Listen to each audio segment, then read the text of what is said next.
दोस्तों 2018 की भर्ती पर जो 13% पद पर स्टे लगा है उस संबंध में एक अपडेट निकल के सामने आ रही है। तो ये अपडेट मैं आपके साथ शेयर कर रहा हूँ। इस वीडियो को ज़्यादा से ज़्यादा शेयर जरूर करें। नमस्कार साथियों, आज हम मध्य प्रदेश की बहुचर्चित शिक्षक भर्ती 2018 की बात करेंगे, जो कि लगभग एक दशक के बाद निकाली गई थी और आज 6 वर्षों के बाद भी अधूरी है, जिसका विज्ञापन 28/8/2018 को जारी किया और संपूर्ण भर्ती प्रक्रिया 28/8/18 के आधार पर बनी नियम पुस्तिका के अनुसार होनी थी। परंतु चुनाव के बाद सरकार बदली और तात्कालीन सरकार ने अपने राजनीतिक लाभ के चलते ओबीसी आरक्षण की सीमा 14% से बढ़ाकर 27% कर दी, जबकि कोर्ट भी स्पष्ट कर चुका है कि खेल के बीच में नियम नहीं बदले जा सकते और यहाँ नियम बदला गया। दूसरी बात, इससे संबंधित कई याचिकाएं कोर्ट में लगी थी। 5901/2019 आशिता दुबे, 121/50/2023, 3896/2023, ऐसी अनेक याचिकाएं कोर्ट में पहले से ही लगी हुई थीं और उनके सुनवाई के दौरान माननीय न्यायालय से आदेश दिया गया कि अंतिम निर्णय आने तक अंतरिम आदेश में रिलीफ दिया गया कि 87% पदों पर नियुक्ति की जाएगी और शेष 13% पदों पर दोनों वर्ग अर्थात ओबीसी के 13% पदों पर तथा अनारक्षित के 13% पदों पर अलग अलग सूची जारी की जाएगी। परंतु यहाँ भी विभाग ने भेदभावपूर्ण रवैया अपनाया और मात्र ओबीसी वर्ग के अभ्यर्थियों की सूची जारी की। अनारक्षित वर्ग के 13% अभ्यर्थियों की सूची का आज तक भी अता पता नहीं है। इतना ही नहीं, 29/9/2022 को जारी विज्ञापन में नियम था कि संपूर्ण भर्ती न्यायालय के अधीन रहेगी और शेष 13% पदों पर फैसला आने के बाद जिसके पक्ष में फैसला आएगा उसको नियुक्ति दी जाएगी।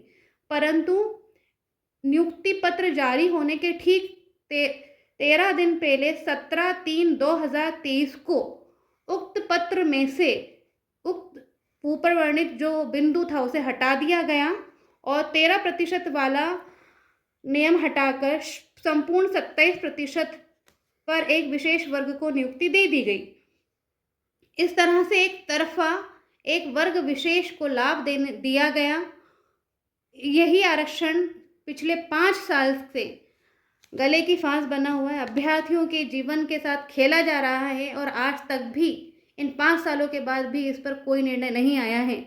और सबसे बड़ी गफलत तो ये है कि अनारक्षित वर्ग के 13% अभ्यर्थियों की सूची विभाग ने जारी ही नहीं की और इस ओर किसी का ध्यान भी नहीं गया। परंतु कल दिनांक 6/12/2024 को माननीय हाईकोर्ट में जो सुनवाई हुई उसमें स्पष्ट रूप से वकीलों के द्वारा दलील दी गई कि केवल ओबीसी वर्ग का अभ्यर्थी होल्ड है, सामान्य वर्ग का या अनारक्षित वर्ग का कोई अभ्यर्थी होल्ड नहीं है। तो वो इसलिए होल्ड नहीं है कि विभाग ने सूची ही जारी नहीं की, तो होल्ड कहाँ से होगा? सूची तो जारी करता है विभाग। इतना अन्याय, इतना भेदभावपूर्ण रवैया विभाग का अधिकारियों के द्वारा बर्दाश्त के बाहर है। 6 साल से अधिक हो गए हैं इस भर्ती को पूर्ण करने की ओर किसी का ध्यान नहीं है। धन्यवाद। नमस्कार, मैं छाया तोमर, चयनित शिक्षक अभ्यर्थी 2018। जैसा कि 2018 की भर्ती के विषय में बताया जा रहा है कि स्टे हट गया है, लेकिन शिक्षक भर्ती 2018 से याचिका क्रमांक 25/558 याचिकाकर्ता द्वारा वापस ली गई है।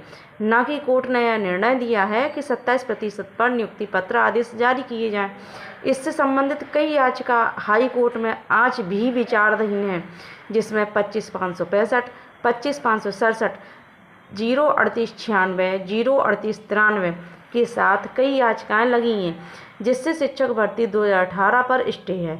याचिका क्रमांक 12/150 पर कोर्ट का निर्णय आ चुका है, जिसमें 29/09/2022 की विज्ञप्ति को फ्रेश विज्ञप्ति न मानते हुए 2018 का ही दूसरा चरण माना गया है।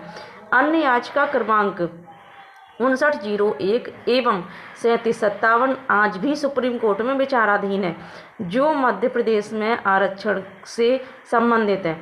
शिक्षा विभाग द्वारा इस 2018 में 13% ओबीसी वर्ग लिस्ट सार्वजनिक की गई है, परंतु अनारक्षित वर्ग की 13% की लिस्ट आज दिनांक तक भी सार्वजनिक नहीं की गई है। अनारक्षित वर्ग शिक्षा विभाग से लिस्ट सार्वजनिक करने की मांग करता है। कोर्ट और विभाग से न्याय की अपेक्षा करता है कि कोर्ट का निर्णय आने तक इंतजार करे और कोई अन्य कार्यवाही न करे। धन्यवाद।